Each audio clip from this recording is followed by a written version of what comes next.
listen-only mode. Hello everyone, I'm Sean Esterly with the National Renewable Energy Laboratory, and welcome to today's webinar, which is being hosted by the Clean Energy Solutions Center in partnership with the Global Buildings Performance Network.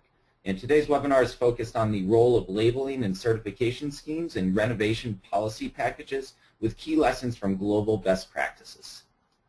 One important note of mention before we begin our presentations is that the Clean Energy Solutions Center does not endorse or recommend specific products or services, and information provided in this webinar is featured in the Solutions Center's resource library as one of many best practices resources reviewed and selected by technical experts. Before we begin, I just want to let you know some of the webinar features. You do have two options for audio. You may either listen through your computer or over your telephone. And if you do choose to listen through your computer, please select the mic and speakers option in the audio pane. This will just help eliminate any feedback or echo that you might receive. And if you dial in by phone, please select the telephone option in the audio pane, and then the box will display the telephone number and audio pin that you can use to dial in. And panelists, just a reminder, we do ask that you please mute your audio device while you are not presenting. And if anyone's having any technical difficulties with the webinar today, you may contact the GoToWebinar Help Desk at that number displayed at the bottom of the slide, and that number is 888-259-3826. And we encourage anyone from the audience to ask questions at any point during the webinar. And to ask a question, simply type it into the question pane, and I will present those questions that I receive to the panelists following the presentations. If you're having difficulty viewing the materials through the webinar portal, you will find PDF copies of the presentations at cleanenergysolutions.org/training. You may follow along as the speakers present. And also, we will be posting an audio recording of the webinar to the Solutions Center training page within a couple days of today's broadcast. And in addition, we're now also posting the webinars to the Solutions Center YouTube channel, where you'll find other informative webinars as well as video interviews with thought leaders on clean energy policy topics. And today's webinar agenda is centered around the presentations from our guest panelists, Sophie Schnapp, Adrian Joyce, Roger Hitchen, Stacey Lee, and Chris Hughes. And these panelists have been kind enough to join us to present best practices from the United Kingdom, Ireland, and the United States on implementing successful labeling and certification schemes as part of their renovation strategies. And before our speakers begin their presentations, I just want to provide a short informative overview of the Clean Energy Solutions Center initiative. And then following the presentations, we will have the question and answer session, followed by closing remarks and a brief survey. And so this slide provides a bit of background in terms of how the Solutions Center came to be formed. The Solutions Center is one of 13 initiatives of the Clean Energy Ministerial that was launched in April of 2011 and is primarily led by Australia, the United States, and other CEM partners. Some outcomes of this unique initiative include support of developing countries and emerging economies through enhancement of resources on policies relating to energy access, no-cost expert policy assistance, and peer-to-peer learning and training tools such as the webinar you're attending right now. And so there's four primary goals for the Solutions Center. And the first goal is to serve as a clearinghouse of clean energy policy resources.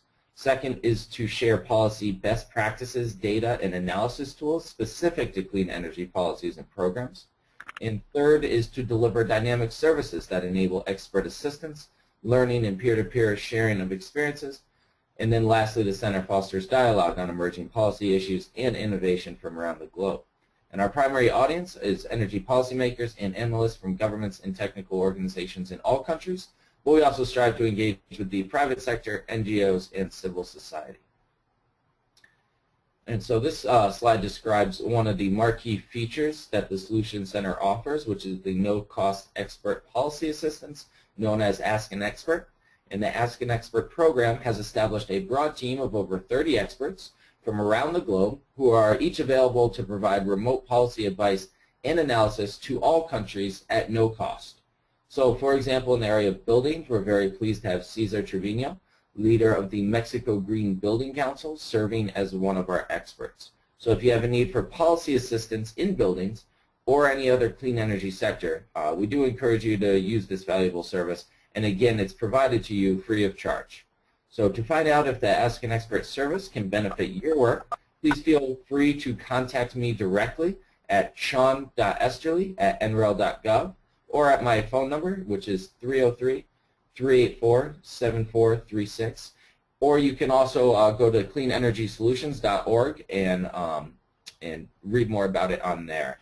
And my email and number are also displayed on the slide there if you'd like to contact me. We also invite you to spread the word about this service to those in your networks and organizations.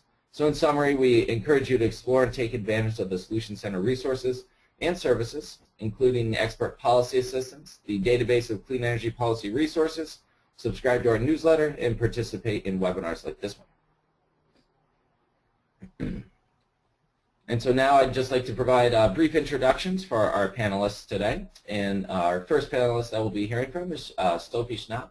And Sophie is a policy analyst with the global research team at the Global Buildings Performance Network. And then following Sophie, we will be hearing from Adrian Joyce. And Adrian is the Secretary General of EuroACE, where he is involved in the day-to-day management of the affairs of EuroACE, bringing support to the working structure, preparing documentation, advising the members, the General Assembly, and the Board of Directors on issues that affect the energy efficiency of buildings. And then following Adrian, we will hear from Roger Hitchen. And Roger is a private consultant and associate with the UK Building Research Establishment, having previously been a technical director at BRE dealing with building energy issues. And our fourth speaker today is Stacey Lee, and Stacey serves as a policy advisor for the New York City Mayor's Office of Long-Term Planning and Sustainability. And then our final presenter today is Chris Hughes, and Chris is the program manager with Sustainable Energy Authority of Ireland, with responsibility for the implementation of all aspects of the Energy Performance of Buildings Directive. And so with that, I'd now like to welcome Sophie to today's webinar. Hello there. Firstly, I'd like to say a big thanks to everybody for being here today. I know some of you have woken up pretty early and others have stayed up late, so it's great to have you all on board. As Sean said, my name is Sophie Schnapp. I'm a policy analyst at the Global Buildings Performance Network. We call ourselves GBPN. And I'm in charge of the development of generally the existing buildings projects. So today's webinar is going to focus on the importance of building labeling schemes as part of a renovation strategy. Next slide, please. So firstly, I'm just going to give you a little bit of an introduction to the GBPN. We're a global network with a regional presence. We have hubs and offices in China, Europe, India, America, and now moving on to opening up some in Southeast Asia. As a network, we develop recommendations and try and share information on state-of-the-art policies for efficient buildings. Next slide, please. In 2012, we looked at 3 different policy scenarios for future building energy use around the world. You can see these 3 different scenarios on the graph in the bottom right-hand side of your screen. We have the orange area is the business as usual scenario, the blue area is the moderate scenario, and the green area is what we call the deep path. You can see here that there is only one real possible way of reducing energy in the future of buildings, and that is to follow this deep path that will allow us to reduce the consumption of buildings by 30% by 2050. This can be achieved if we implement best practice policies around the world, but we know that the technology is available to do this. Okay, next slide, please. So the GBPN's existing building project has one real fundamental goal, and that is to upscale deep renovations. We believe it can happen.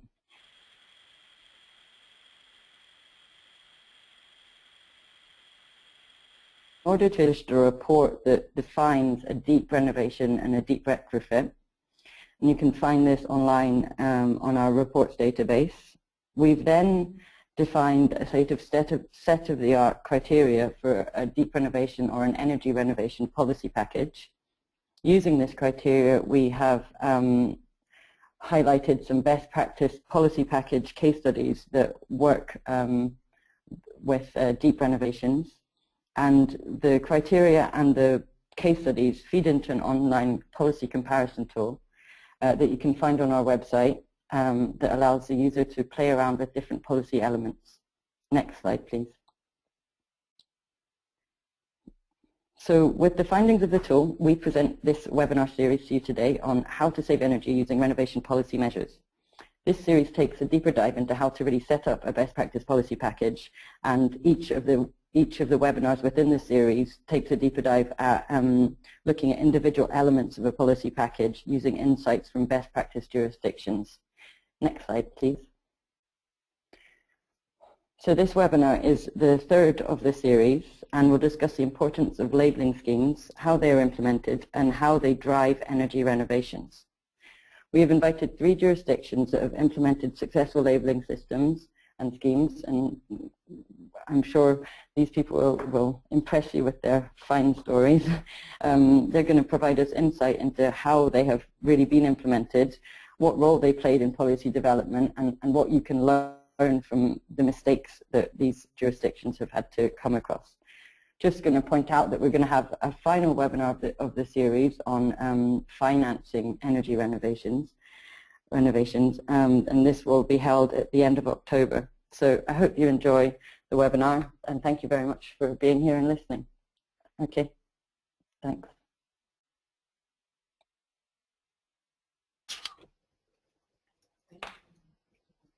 Now.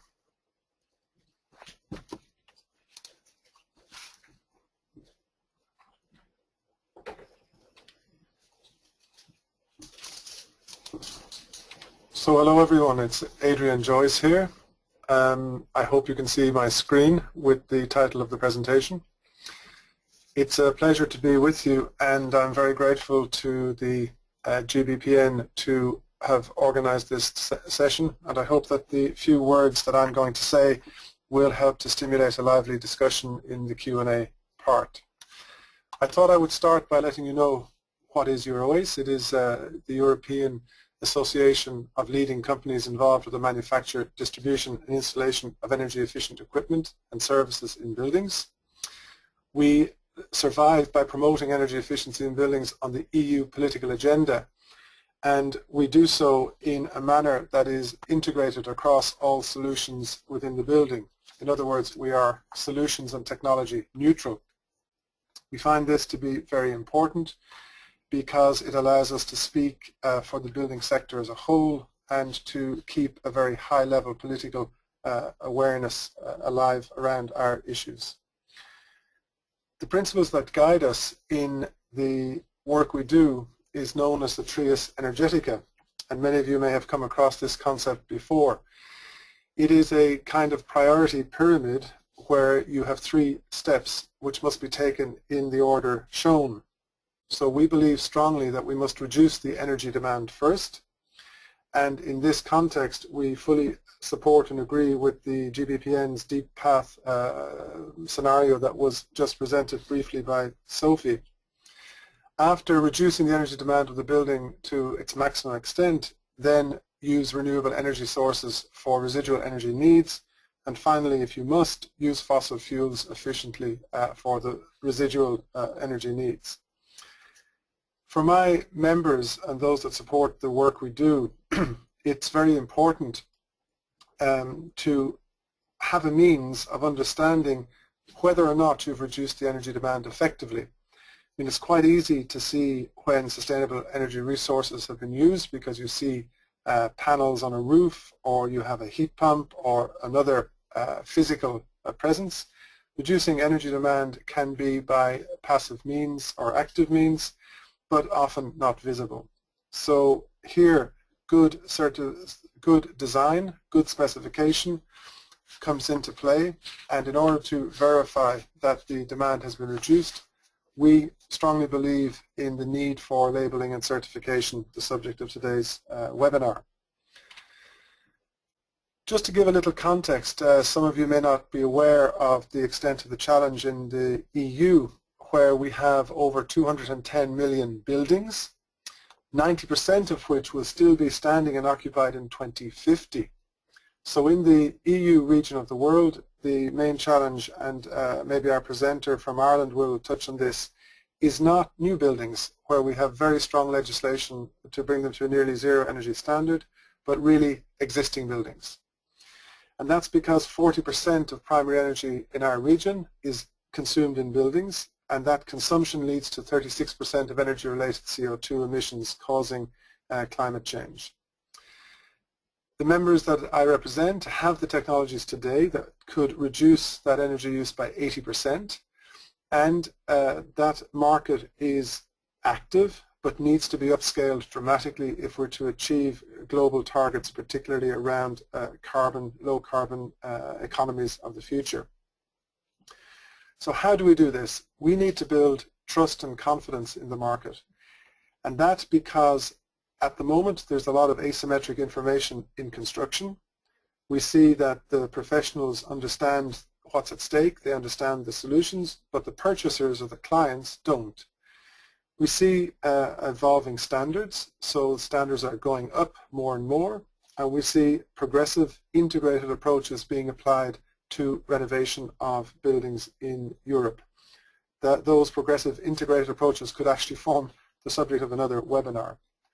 So looking at the trust and confidence element first, and to talk briefly about labeling.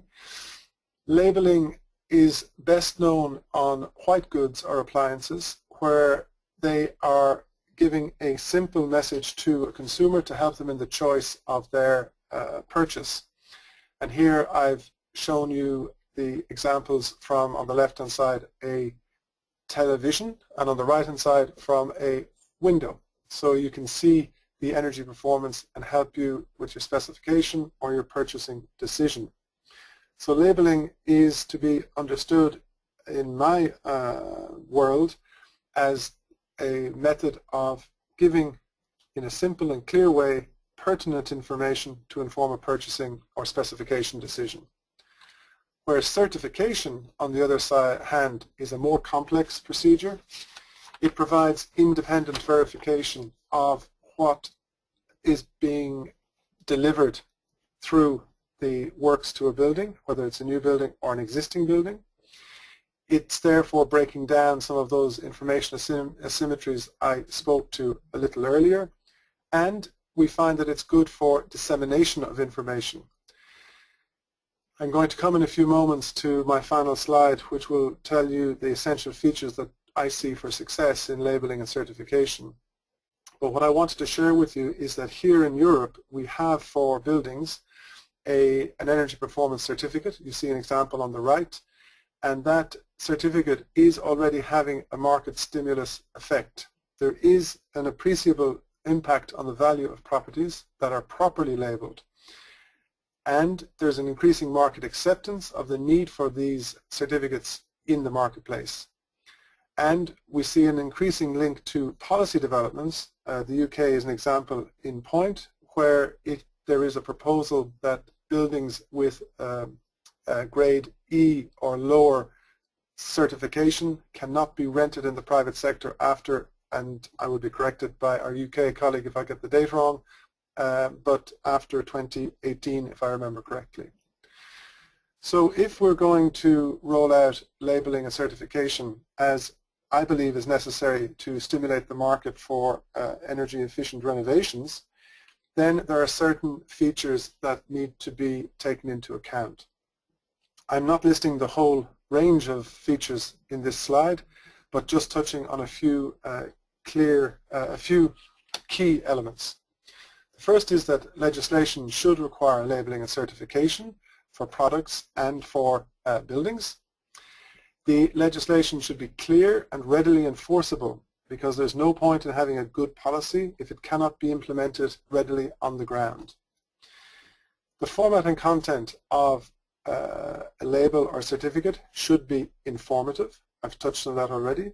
It should be trustworthy, so that the recipient of the label or the certificate can know that what's on the label is correct, and that that information is easy to understand, because we are a very small number of people who are buildings experts.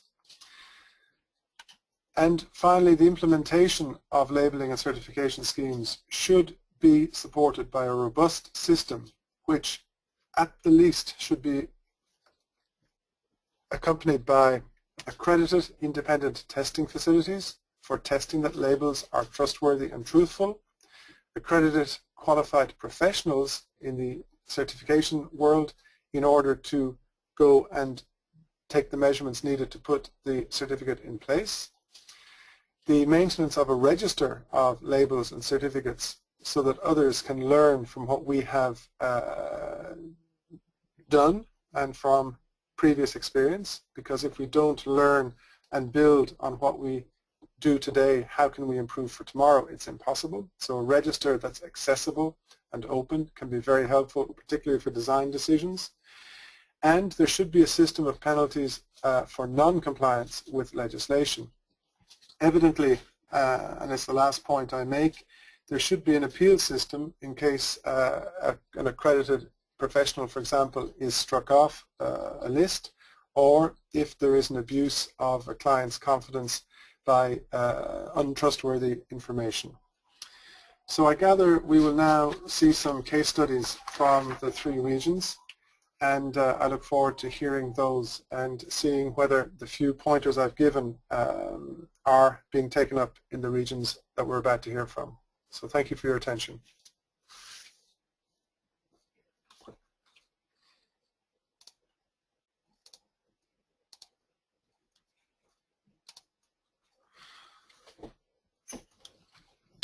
Right, good afternoon from England. Can I have the next slide, please? Right, I'm going to be talking about energy performance certificates and labelling, which Adrian's just introduced to you, from the context of the UK. About the first 2/3 of the presentation is about things you need to think about before you actually launch into putting the certificates in place, where we have I have experience of the implementation in the UK, but also in other European Union countries and currently some non-European Union countries. The point to make here, I think, is that the issues are all the same, but countries differ in which priorities they place on different sorts of issues, and I'll talk about that a bit more in a moment. And in the final third of the presentation, I'll touch on some of the other things that Adrian mentioned, which is how EPCs, energy performance certificates, which I shall call the EPCs, can be used to support other policies. In 15 minutes, you're obviously not going to get a lot of detail, so I'm going to cover quite a lot of ground. So if we could have the next slide, please. As I think Adrian already mentioned, those of you in Europe will be familiar with this. There is a legal requirement, a European directive called the Energy Performance of Buildings Directive, which applies throughout the European Union, although member states have some flexibility exactly how they implement it. And a key element of this is that any building, when it's constructed, sold or let, has to have an energy performance certificate. And the energy performance certificate has to provide an energy rating scale, either A to G or 1 to 100 or some such number. And it has to be accompanied by recommendations for improvements that could be applied to the building being certified. In almost every country, these are based on calculations using standardized assumptions of occupancy and weather. In the UK, an EPC is valid for 10 years. It can be replaced earlier, but it will expire after 10 years. Next slide, please. Right, if you start to think about introducing this process, you'll find that there are quite a lot of features you would like to have which are somewhat contradictory. I just want to run through some of them and give you a feel for the way things tend to pan out in Europe at any rate. The first issue here is repeatability. You want 2 assessors going into a building to come up with much the same result. And that's actually quite difficult because we're talking about existing buildings for the most part, and the data quality is actually not very good. And that encourages assessors to guess if they don't know. And I'll talk about that in a bit more in a moment. Member states, that's what the MS stands for, member states, have really come to accept that if they can get better than plus or minus 15% reproducibility, they're doing well. Obviously you'd like to have better than that, but it's really very difficult to do without spending an awful lot of time on the whole process. The second issue is discrimination. In other words, if you have a number of different measures which can save energy, how important is the difference between them, or the reliability of the difference between them? And on the whole, member states accept that plus or minus 5% is good enough. Anything smaller than, any difference smaller than that really means that with all the uncertainties, you're really saying that these two measures have much the same impact. Then for credibility, you need the technical people that look at what you're doing to say, yep, that's reasonable. And you need the results of the process to be recognizable. And this is not so easy. It's easy if they don't. It's easy to see when they don't. But the process is a bit like the one that applies to vehicle energy efficiencies. You know there's an index that says under certain conditions, this is how much fuel a car will use. But you know that in practice, you're probably going to get a rather different figure. And you have the same issue with buildings. And then, as Adrian's already alluded to, you need to have a proper quality assurance procedure in place, which means that the data and the process has got to be pretty transparent, and it's got to be auditable at least by those people who are put in place to do the auditing.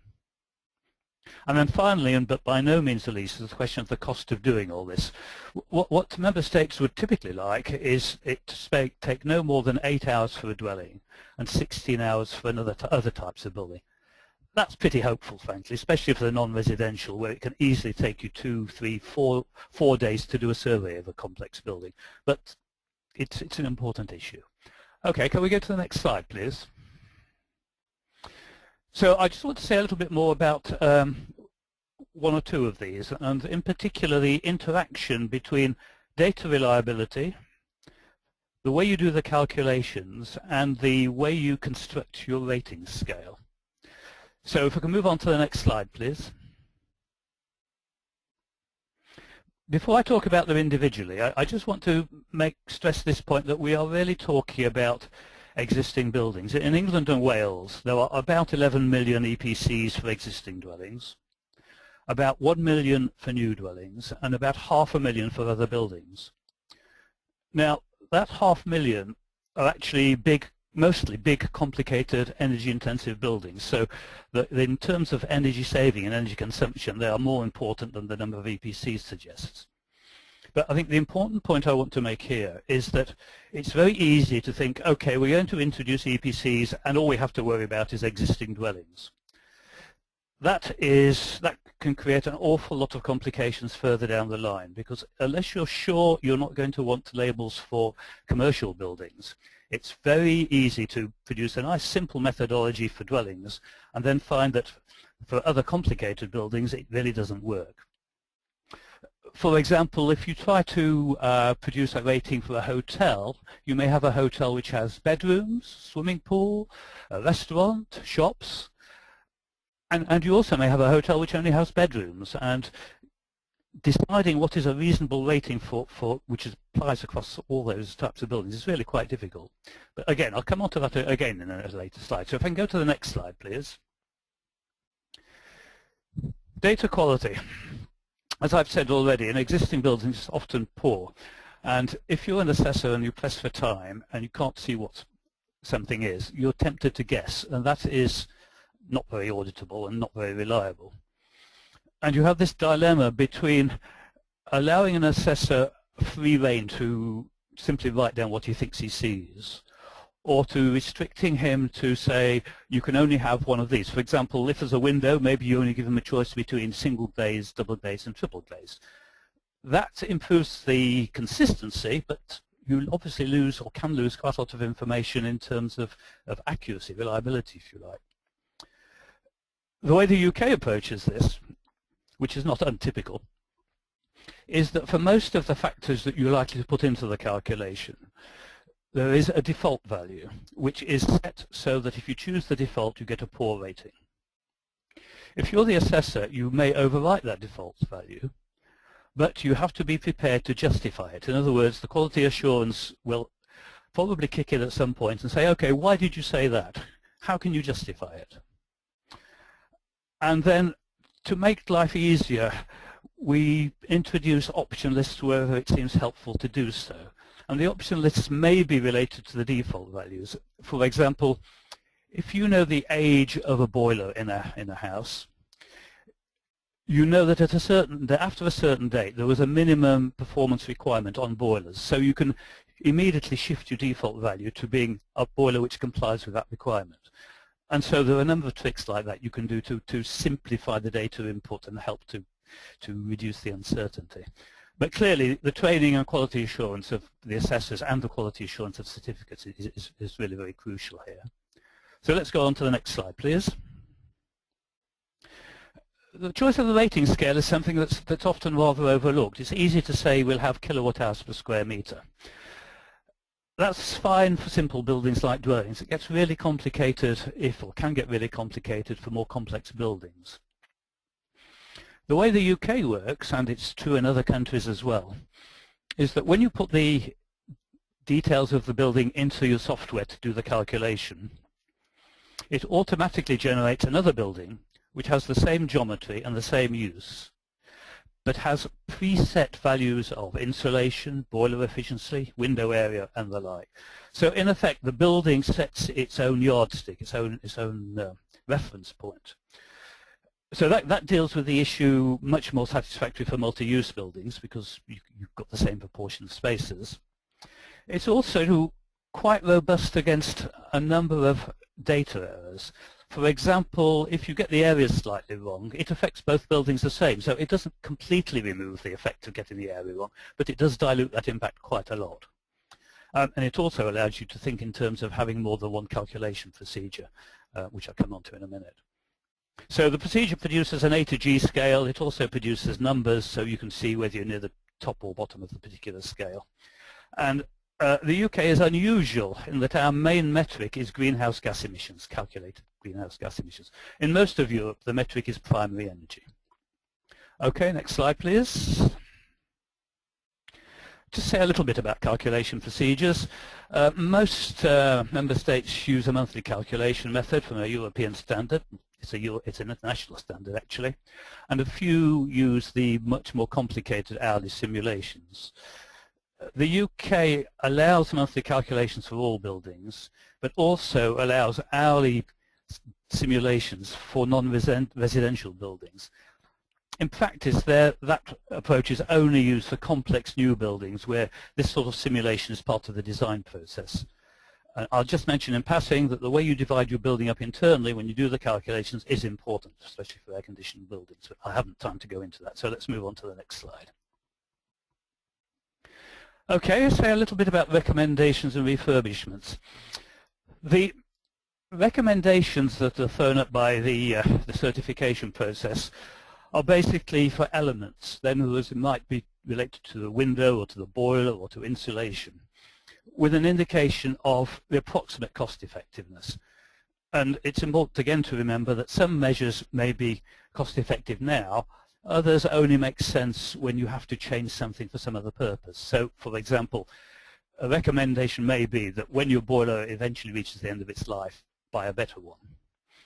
And I think I want to distinguish between these these elemental changes, which are part of minor refurbishments, and major refurbishments, which trigger the requirement for whole building minimum performance requirements that Adrian mentioned for new buildings. So in other words, if you're making a deep renovation, you're going to be caught by some minimum whole building requirement, and the EPC itself is not so much the issue.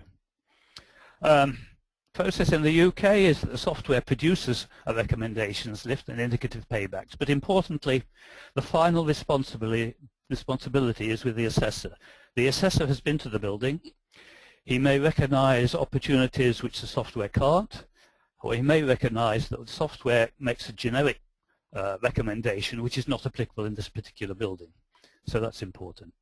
Okay, next slide, please. I want to just say a little bit about the impact of EPCs and interaction with other policies. Adrian mentioned the impact of EPCs on the value of buildings. That seems to be true in quite a number of countries. It's very little evidence in the UK. The UK, value, location are much more important. The energy rating doesn't seem to have a big impact. There is potential for using a database which holds all the EPC data.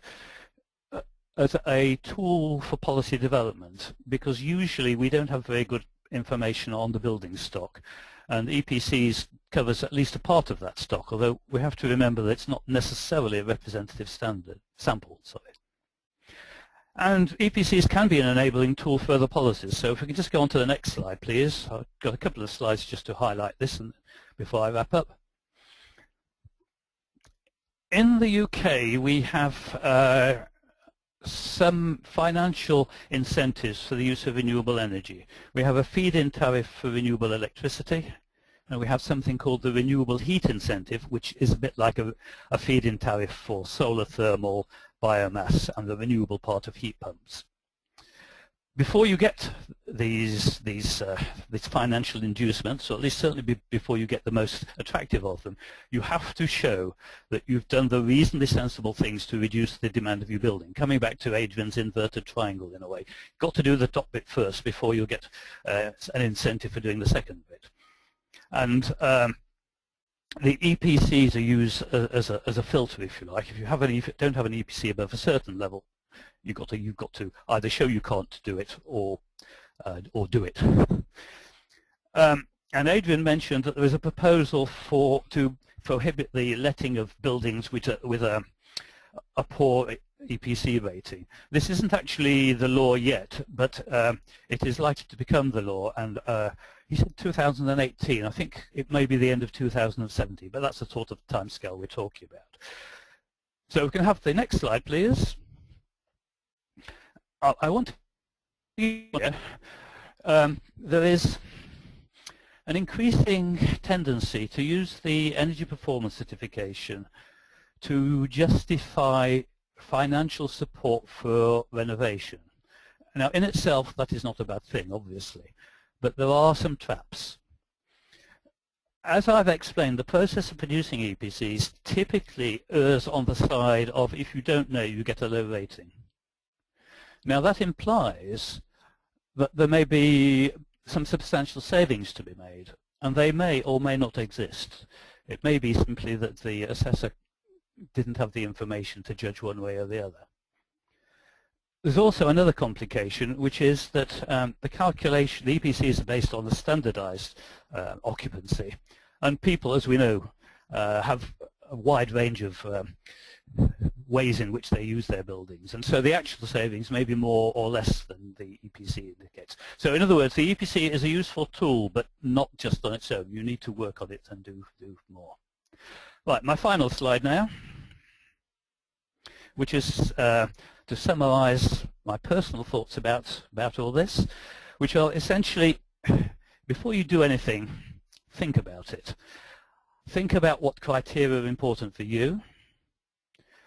Realize that although the calculation methodology is important and where most of us start thinking, it's not actually the whole issue, and in many ways not really the main issue. Remember that it's not necessarily just about housing, and you need a procedure which can deal with other buildings too. And then there are a whole lot of support infrastructure issues that Adrian touched on that I haven't mentioned, but I think Chris Hughes will mention some of them later.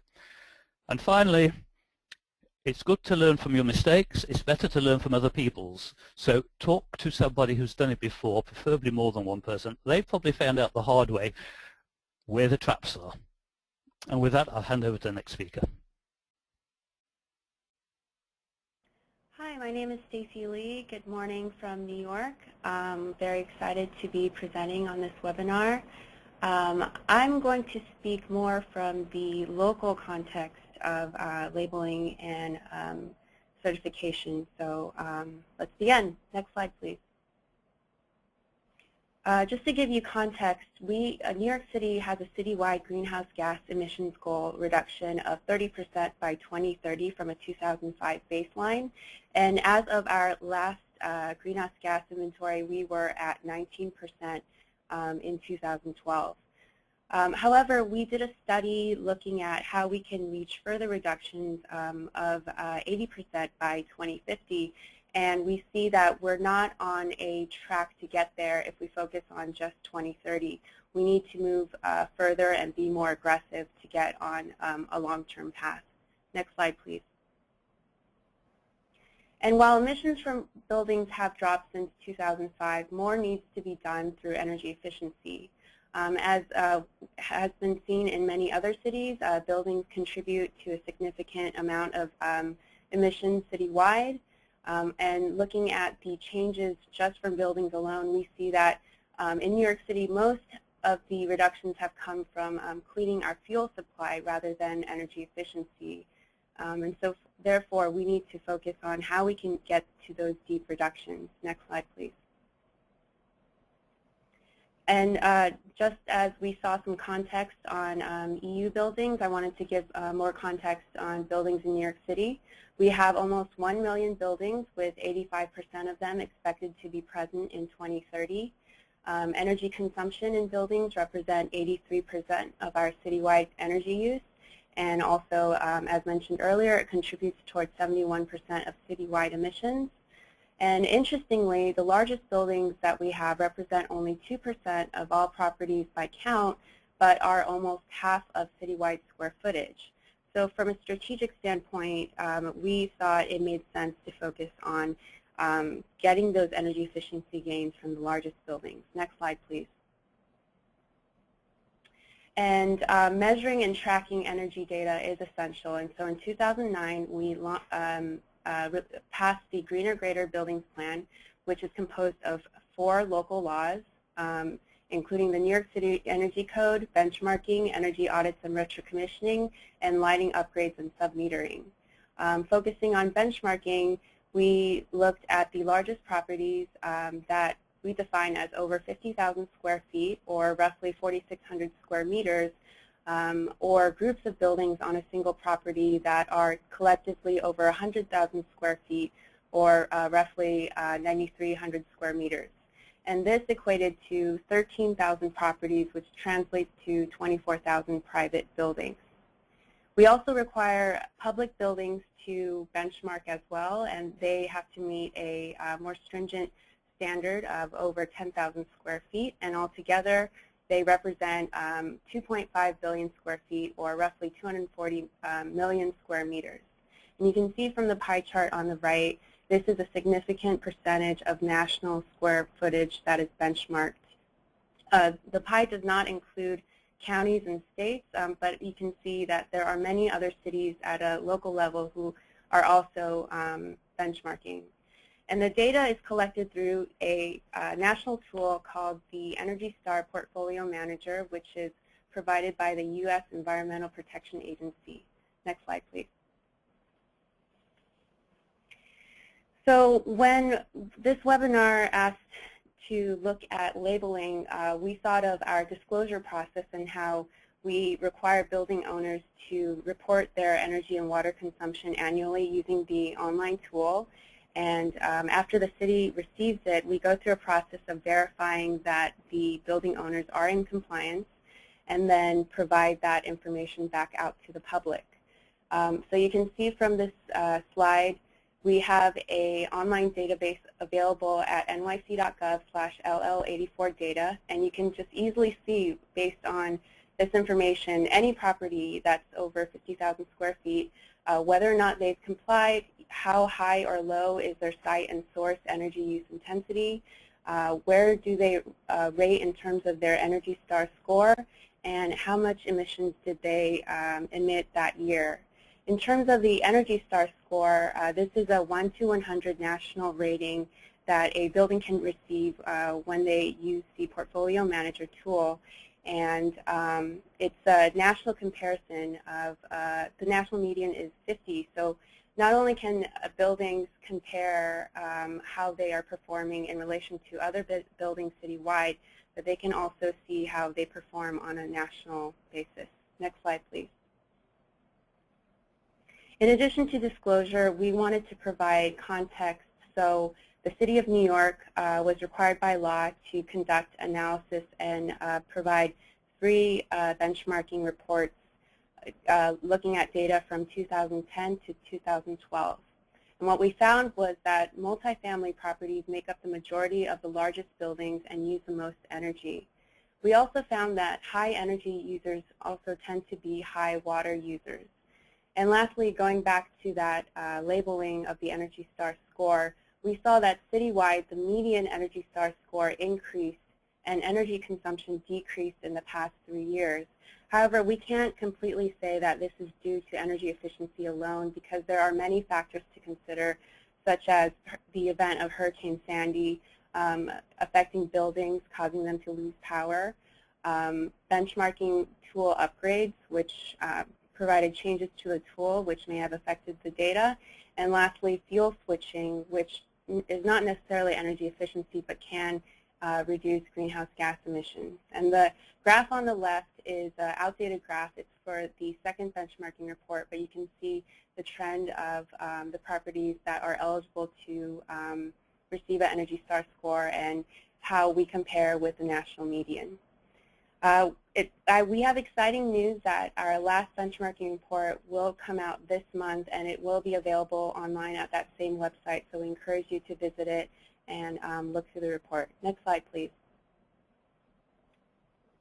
In terms of certification, Energy Star also provides a certification program for eligible buildings that receive a Energy Star score of over 75. They go through a verification process working with a registered architect or a professional engineer to conduct a site visit as well as verify the data that was reported through the tool. And once they do so, they receive a certification. As of 2009, the US EPA has looked at the top 25 cities nationwide with the highest number of certified buildings, and we have consistently increased our numbers, and we are currently at 303 commercial buildings. That puts us at number 4 nationally. We have exciting news that just as of this Monday, EPA released a Energy Star certification program for multifamily buildings. So we expect our buildings certification number to go up as the majority of our buildings are multifamily properties. Next slide, please. And this confusing slide is a great visualization of the difficult process that we actually go through every year to provide this disclosure and labeling. Many entities at the city agency level are involved, as well as different data sets and managing of the data, whether it's merging, verification, cleaning, and so forth, to get this out to the public. And so it's a complicated process that we hope to continue to improve and make more efficient and provide the data in a better format that's more accessible to the public. Next slide, please. And we believe that labeling and certification is only as successful as the other resources that are available, and so our ongoing efforts must be supported with more information, financing, voluntary programs, education, and mandates. To that end, we're exploring an energy asset score program with the Department of Energy, looking at how we can evaluate not just the amount of energy that's used in a building, but how it's done so with the assets such as the building envelope and mechanical, electrical, and hot water systems. Through this program, the building receives a score as well as tailored retrofit recommendations. In New York City, we established an energy efficiency corporation, and this entity provides loans and enhances credit to undertake retrofits and allows building owners to afford retrofits when they otherwise could not do so. Voluntary programs are also excellent in identifying candidates that want to do more but also want to be recognized. And so in 2007, we launched the New York City Carbon Challenge, which brings on universities, hospitals, commercial offices, and multifamily buildings to sign on to reduce 30% emission in 10 years, which in effect is asking them to reduce their energy usage by 30%. And so we've seen a lot of success through that. In terms of education, we provided a resource called Greenlight New York, which is a learning and presentation space for lighting.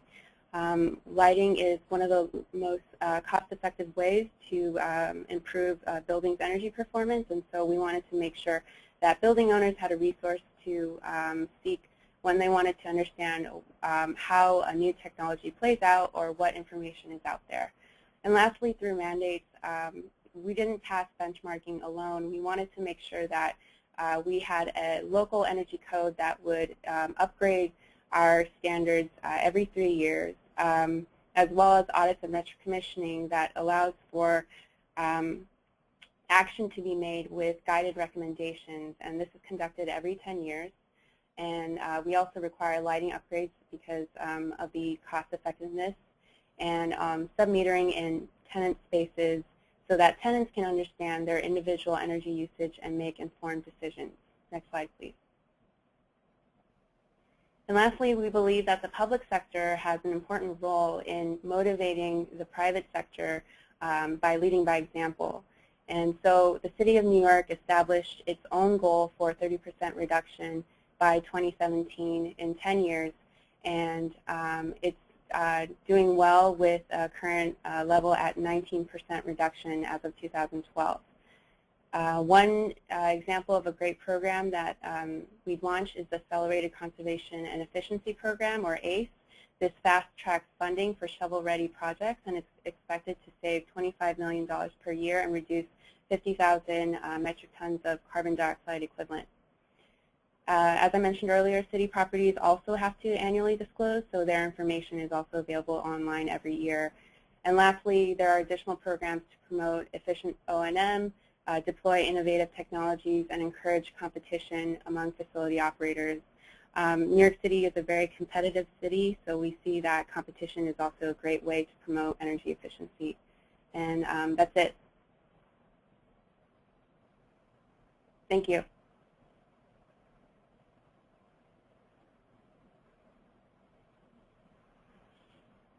Great, thank you, Stacey. And now we'll turn it over to Chris. Good afternoon, or good morning and good afternoon to everyone. I'd just like to give you an overview of the role of energy labelling certification in Ireland and the progress made to date. Just in terms of overview of statistics, just terminology, energy performance certificate, the term we use in Ireland is building energy rating. So you'll hear me refer to building energy rating, or BER, throughout the presentation. In terms of figures, there's almost 500,000 homes at the moment have a BER or an EPC, and there are just under 680 experts or assessors who issue certificates, and just 8,500 certificates published last month for homes, for apartments and homes. I haven't included the figures for commercial other buildings, but I can provide those too if people are interested afterwards. So approximately 30% of residential buildings in Ireland have a building energy rating, and I've given a screenshot there of the breakdown by energy grade of the ones published to date. So we have a lot of information in terms of our dashboards of analysis both by across the whole number of EPCs or BERs published, but also by different age bands and by different areas, so we can also analyze the data, and it's very useful in terms of policy analysis.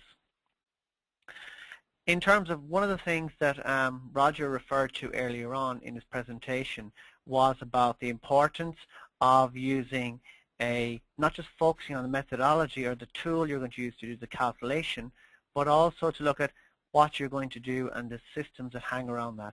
This is a little busy screenshot, but in brief, the early decision was made when building energy rating was introduced and planned in Ireland that we must have a central register, that all certificates or BERs must be stored in a central register which is managed by Sustainable Energy Authority of Ireland, who are the issuing authority under legislation for managing the whole process. So that means that each of the certificates, we have all of the information stored centrally, and it's very good in terms of informing future policy. We also have, for example, that it's a self-service model, so all of the people who are trained experts, engineers and architects, who are publishing certificates, they can publish them themselves. They have a login and they can access the system, and various checks, inline checks, are carried out on the files that are processed. It links also to external services like the National Electricity Service, where you can confirm the address for building properties, and also links, importantly, to a financial system, because it enables us to invoice and debit people's accounts for publishing certificates. An important part of the methodology or the approach is just a bit of background about when we touched on standards, is that the calculation standard for homes is based around the EN 13790 and also international standards where they're available. So to provide as much guidance as possible where people are using values in the calculation to support, say, a property for a window or for a wall construction, that we try to get consistent results. So this chart here is an extract from the Dwelling Energy Assessment Procedure and Methodology document, which is available on our website to describe the procedure in further detail. An important aspect for the system, role of it, is that we publish an extract of the whole database automatically every night to our website. So we remove any private information, and then that the rest of the database is made available for policy research and policy use. So, for example, people can visit our website and either extract a small number of the records on screen, or they can extract the full 500,000 records and analyze as they wish in terms of the energy use, and all of the way through to the construction, the window construction, wall construction, heating type, age, efficiency. All of the parameters are available, and it's very important in terms of informing policy, in terms of research, and also assessing the impact of future policy measures. So the National Central Statistics Office, who are the national statistics agency in our country, in Ireland, they combine it with other data, and they've recently started publishing quarterly information bulletins about building energy rating and commenting on the efficiency and change efficiency of dwellings over time. So it lets the link to other policy measures as well. Important approach taken in Ireland is it's self-financing. So the operation of the central register and all of the BER or EPC systems is under the enabling legislation is self-financing.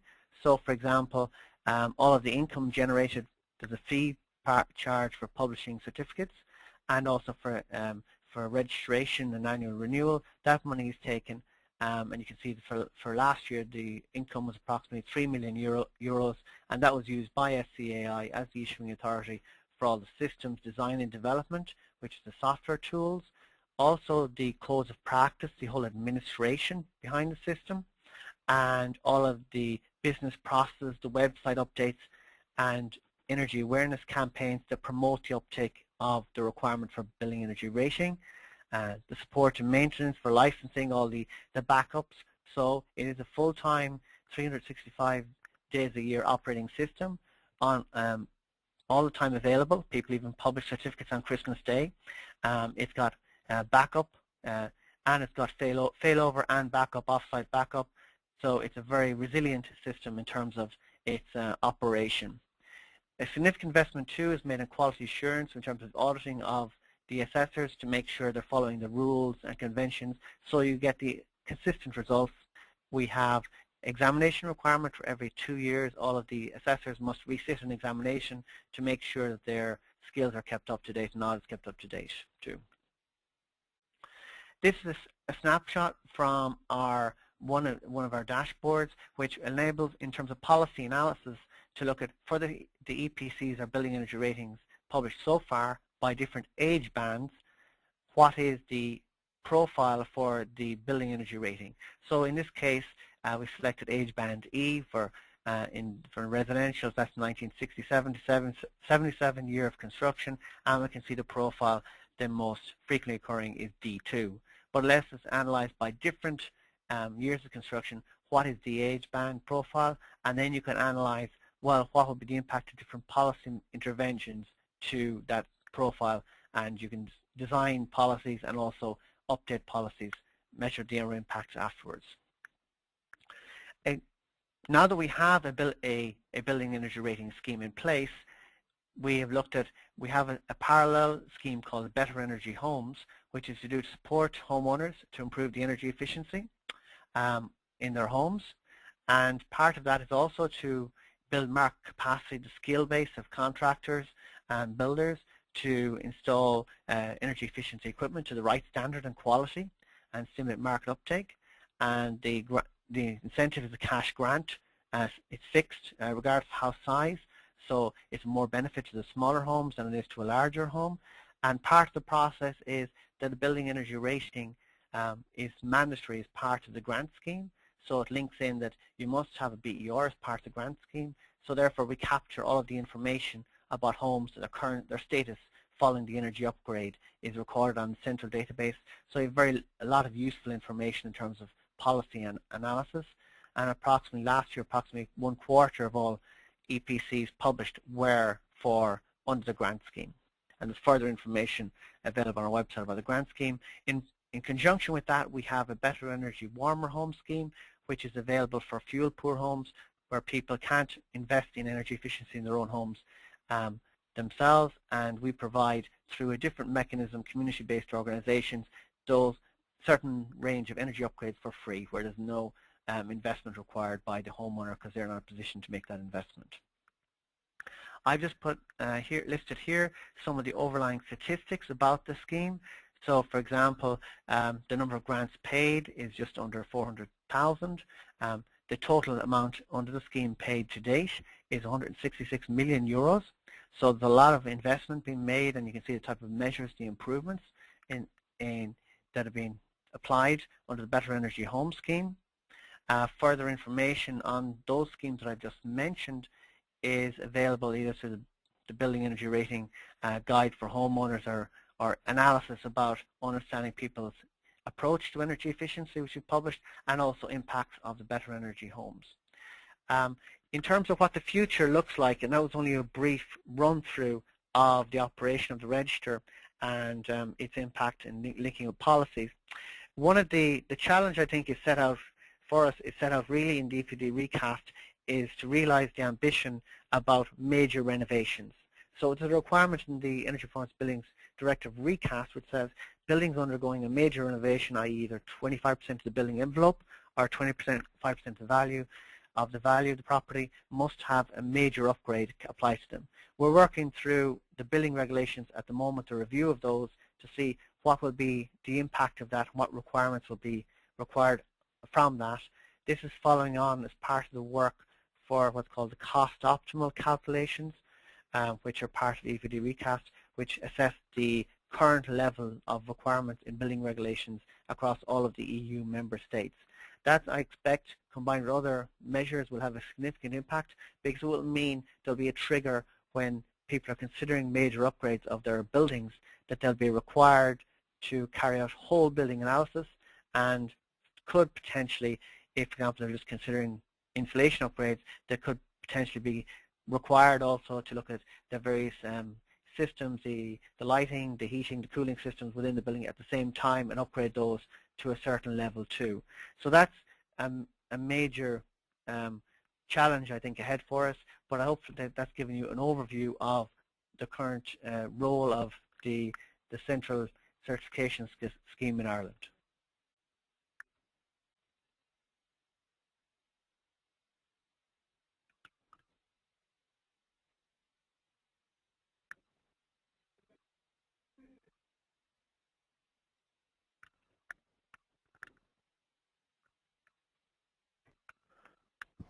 Thank you, Chris. Sorry about that, I was still on mute. And thank you for the presentations. So at this point, I do just want to remind the audience, if you have any questions for the panelists, you may go ahead and enter those into the questions pane, and I will present those to them. We did receive a number of questions from the audience so far, so I will go ahead and start with those. And I just want to let the panelists know a lot of these questions are just general questions for everyone, so please feel free to unmute your audio device and respond to anything that you want to discuss. And so the first question we have was covered in the presentations, but it's just asking for a little more discussion on some of the key lessons that you've learned that you would recommend for application to developing countries, specifically for governments with an emphasis on policy instruments in the building sector.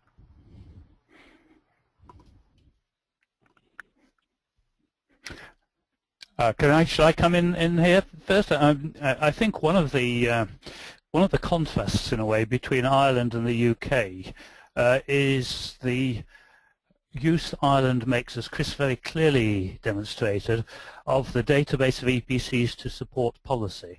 I think the UK has perhaps over-restrictive rules on access to data, and I think that is holding back, if you like, the sort of analysis that is happening in Ireland, which clearly is very useful for policy support.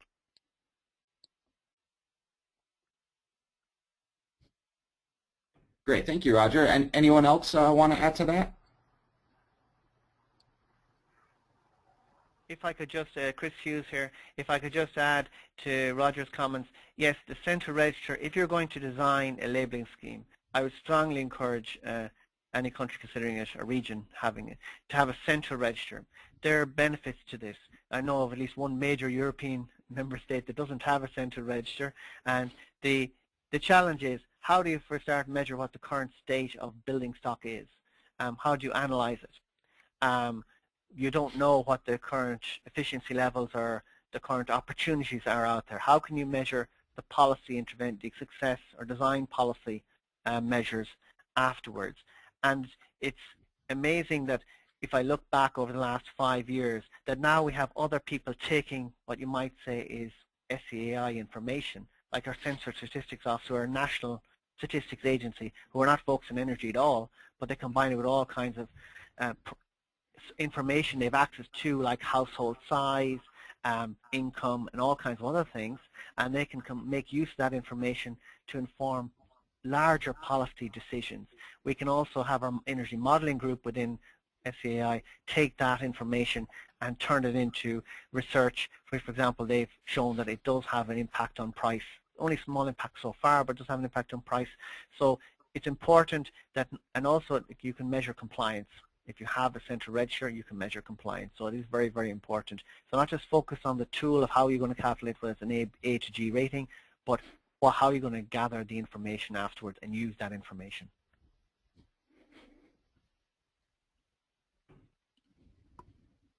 Great, thank you, Roger and Chris.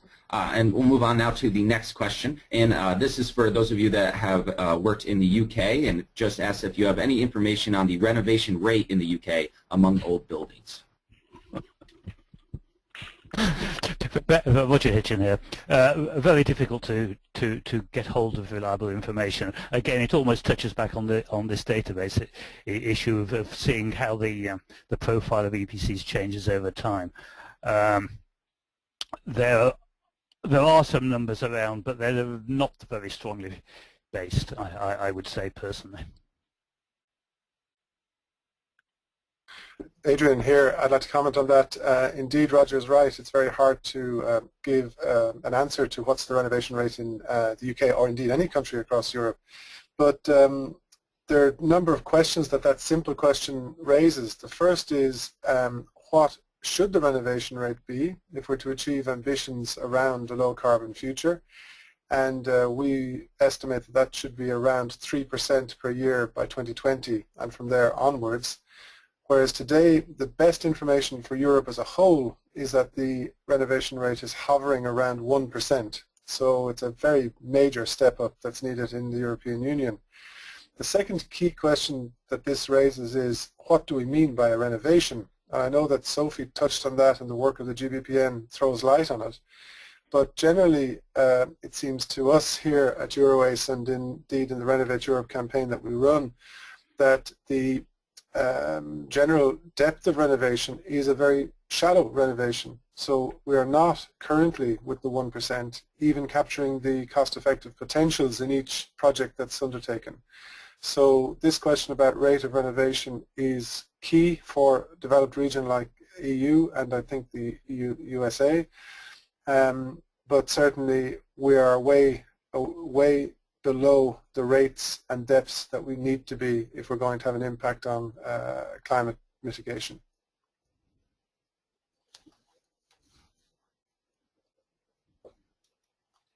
Great, thank you both. Move on now to the next question. And Actually, sorry. What is?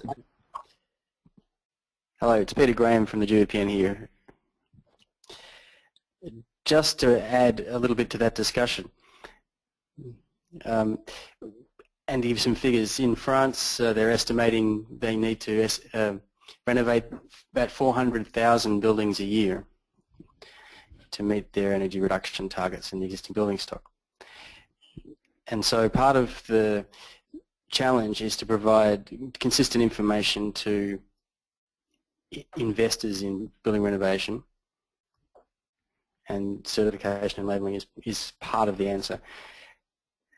And when we look at, from the perspective of driving towards the deep path that Sophie mentioned at the beginning of the webinar, we also need to see how these certification and labelling schemes work in conjunction with a holistic policy package of mandatory and also voluntary measures.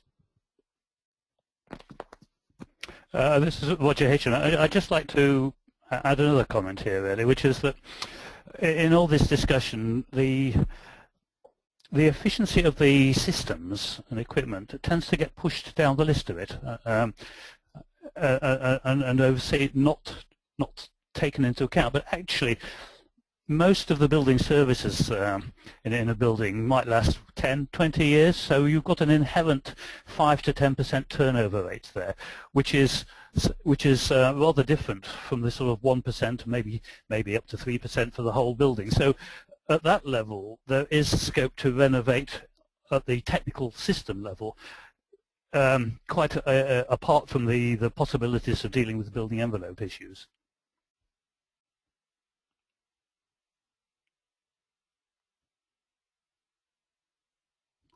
Great, thank you, everyone. And so the next question that I have for, again, for every panelist, whoever would like to address it, what do you think about the role of public-private partnerships in deploying energy efficiency in the building sector?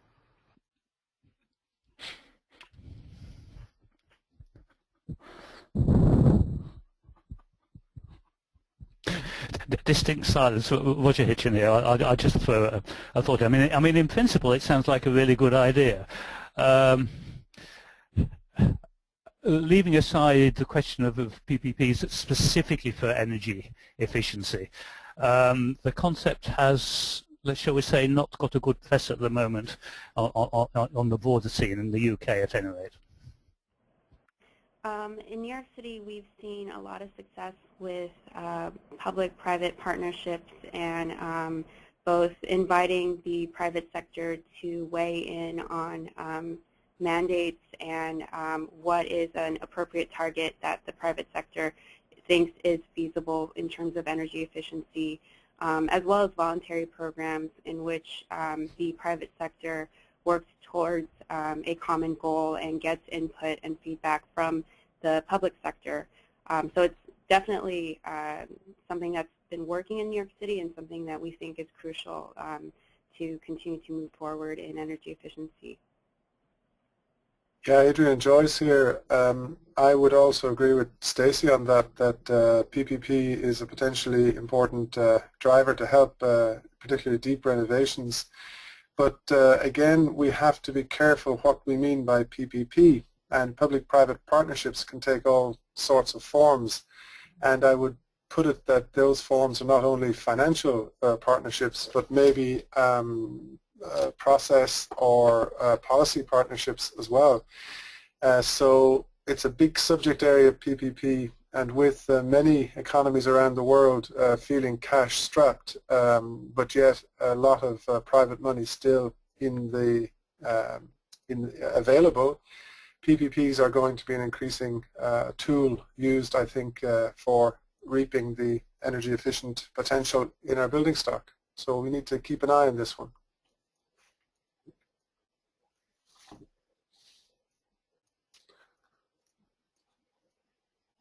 Great, thanks again, everybody. And now this question is for Roger, and it asks, how would a country with no financial aid or incentives be able to implement a labeling scheme similar to the one in the UK, and more specifically, organize and train a workforce who could assure transparency and credibility? Yeah, it's obviously difficult. I mean, Chris has pointed out that once you've got a system up and running,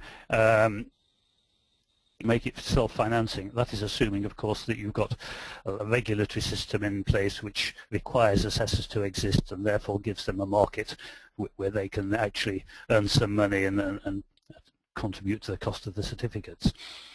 There are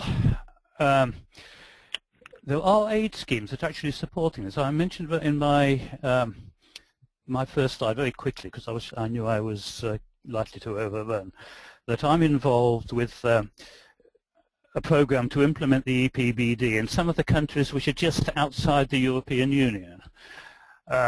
And these are basically being funded by the mainly by the European Bank for Reconstruction and Development, because it is seen as an important mechanism for helping these countries' economies, especially their energy economies, to actually come to a bit more in line with the countries which have actually invested in them. So I don't have an easy answer to that. I mean, there's plenty of experience around Europe now for how to do it and how not to do it. So knowledge is not so much an issue. But you do, and I think once you've got the system up and running, there is potential to keep it self-financing. What is needed is an injection of cash and expertise to actually get the whole thing up and running. And as I say, I've seen examples where it happens. Obviously, sort of geopolitical reasons for the European Union, the EBRD, to want to support these activities in countries close to Europe. And I guess, though aid agencies are supporting other countries, could well take the same view.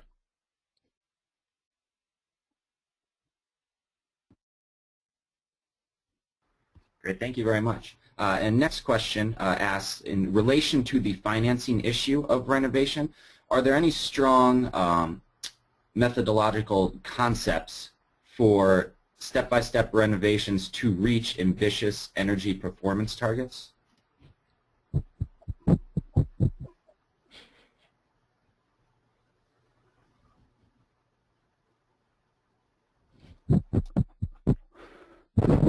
That is a good question for our I'm next not sure webinar that will be held in October.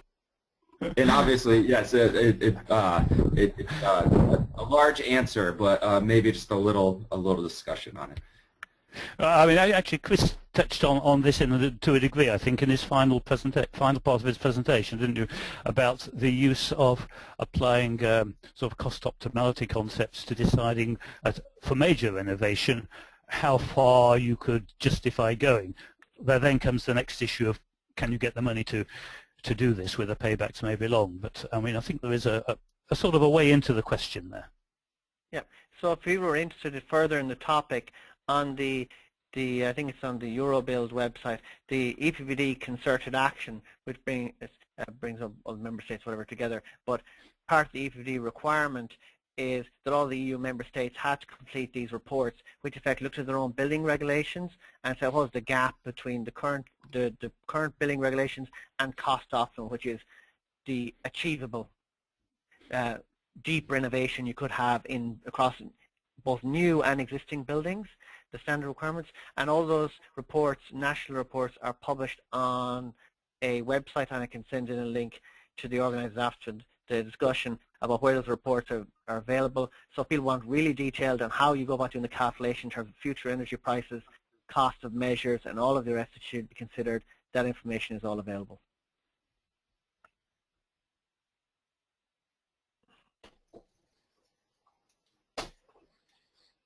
Great, thank you, Chris. And then moving on to the next question, it asks, in your opinions, what types of incentives are more successful, financial or non-financial? Adrian Joyce here. Incentives are oft discussed here in the EU, and there seems to be quite a strong link between culture and incentive type.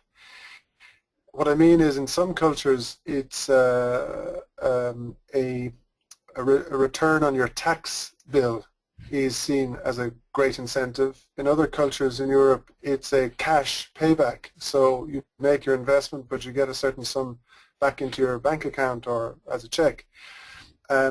So incentive schemes have got to be designed with the local characteristics in mind. And incentive schemes are both a blessing and a danger. What I mean here is, of course, when a well-designed incentive scheme is introduced, you see a peak in the rate of renovation and the number of renovations taking place for the measures that are being incentivized. But countries and governments tend to only implement incentive schemes for short periods of time. So this has very major negative impacts on market development, because you find companies entering the market to satisfy an appetite which has been created by an incentive that's attractive, but then it starts to cost the government money, so they say, oh, this is costing more than we thought, we'll cut it, and then they stop the scheme, and the businesses that were established to serve the scheme then go bankrupt, and you get a very uncomfortable roller coaster effect in the economy. So incentive schemes have got to be very carefully designed, and in our opinion need to be designed to be medium to long term, and certainly if there's going to be a phase out of an incentive scheme, that must be done in a very planned and deliberate way so as not to have these negative market knock-ons that I've just referred to. So these are some thoughts about incentives, far from the whole subject. I also agree that financial incentives need to be carefully designed, but also just information-wise easy to understand. We have a lot of incentives that are available through a state energy authority as well as local utilities. However, they overlap. People don't know whether it's applicable for their particular building size or building type, and so there's too much different disparate information out there, and it's almost overwhelming. And so we see that there are incentives out there, but the uptake is not as high as it could be because of this issue of just confusion. And so that's an issue that we want to address and streamline and make sure that there's a centralized message for all building owners to understand what's applicable and what's out there and so forth. Peter Graham here. I'd like to chip in on incentives as well. We did some work with the Economist Intelligence Unit a year or so ago looking at what kind of incentives large property developers would need from policymakers to get them to invest more and more rapidly in energy efficient buildings, both new and existing. And what was kind of overwhelming in the responses was that the development industry were looking for incentives like tax breaks, and when we compared that with the kind of incentives that governments were generally providing, were more in the form of subsidies. So there was a bit of a slight mismatch between what industry thought were the most important types of incentives and what was generally being offered on the policy side.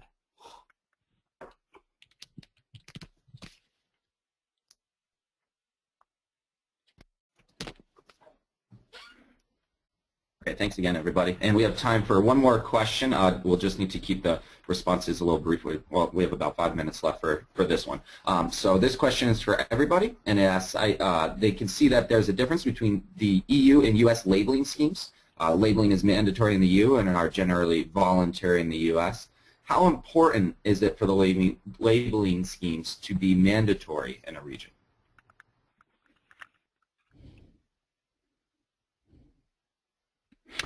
Well, Roger Hitchin here. Perhaps I can start this. Adrian Joyce.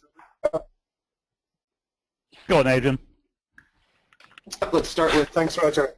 I was going to say that part of my background is as a practicing architect. So I've been close to the market, and I've been active in the construction sector across 4 member states in the European Union for about 30 years in total.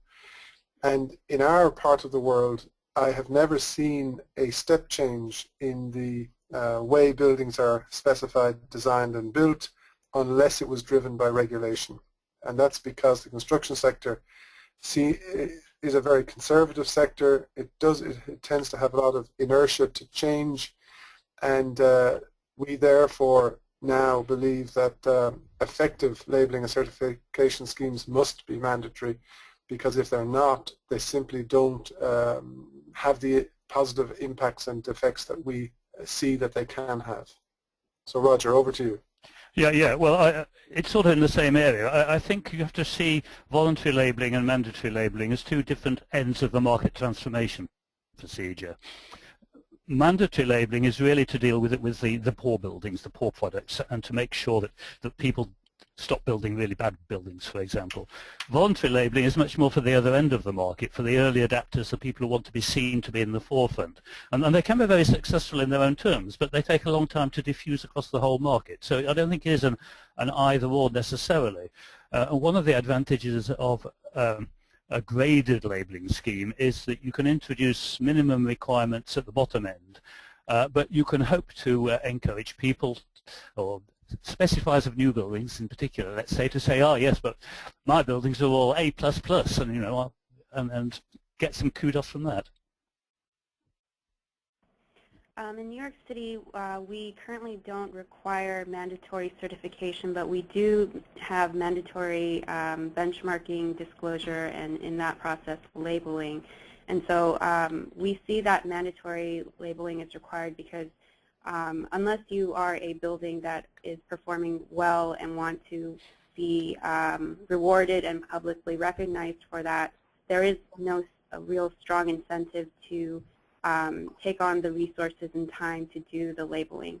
Mandatory labeling has also additional benefits in that the government provides resources and conducts outreach and on the whole supports building owners through the process, especially those who've never done it before, whereas a voluntary program is kind of more on the building owner's part to be proactive. And so we've seen a lot of great benefits coming from mandatory labeling for large buildings, and we want to look to expand that to more buildings in the future. In Ireland, you have, sorry Roger, go ahead. Well, I was just going to make a quick comment, which strikes me, is that when mandatory labelling and minimum performance requirements were introduced in the UK, I was quite close to the helpline. And for the first year, 18 months, we got a lot of queries which really boiled down to the fact, I've got this terrible energy rating and I've done everything that I should have done. There's something wrong with your software. And it usually was because the people who were doing it hadn't actually understood what was important in energy terms. And I think if there's been one big impact in the UK, it is that the people who actually have to deal with these issues are much more energy literate than they used to be, because we don't get those sort of questions anymore. That's correct. We've seen the same thing in New York City, where we had a benchmarking help center, and for the first year we were flooded with phone calls, and by the fourth or fifth year it's pretty standard now.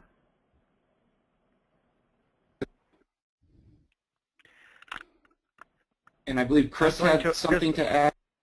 Yep, I was just going to add that I think one of the roles of government and government agencies is to intervene where there's been market failure.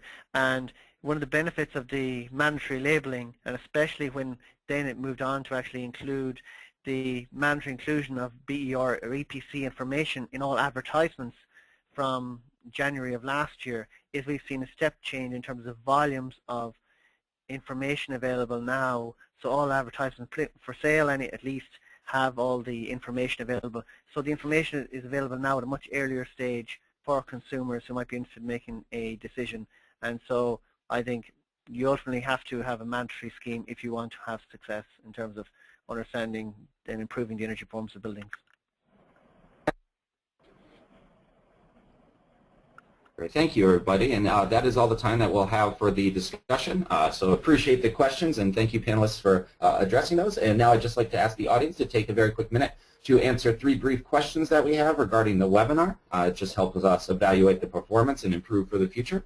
So the first question is, the webinar content provided me with useful information and insight.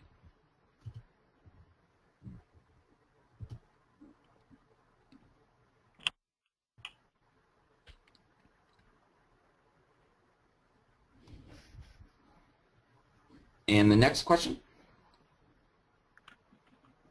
is, the webinar's presenters were effective?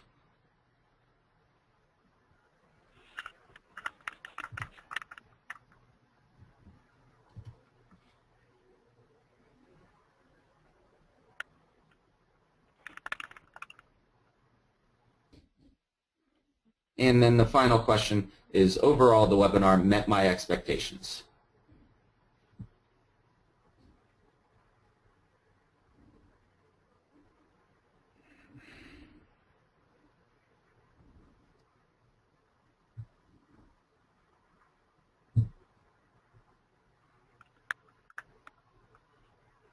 Great. Thank you very much for answering our survey. And again, on behalf of the Clean Energy Solutions Center, I'd just like to extend a thank you to the panelists and to our attendees for participating in today's webinar. And we very much appreciate your time. I do invite the attendees to check the Solutions Center website if you'd like to view the slides and listen to a recording of today's webinar, as well as any previously held webinars. Additionally, you'll find information on other upcoming webinars and training events. I'd also like to remind you that we are now posting webinar recordings to the Clean Energy Solutions Center YouTube channel. Please allow for about a week for the audio recordings to be posted.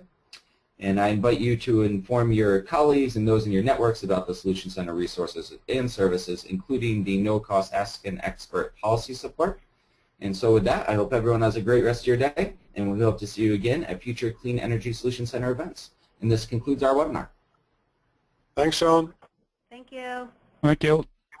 Thank you all.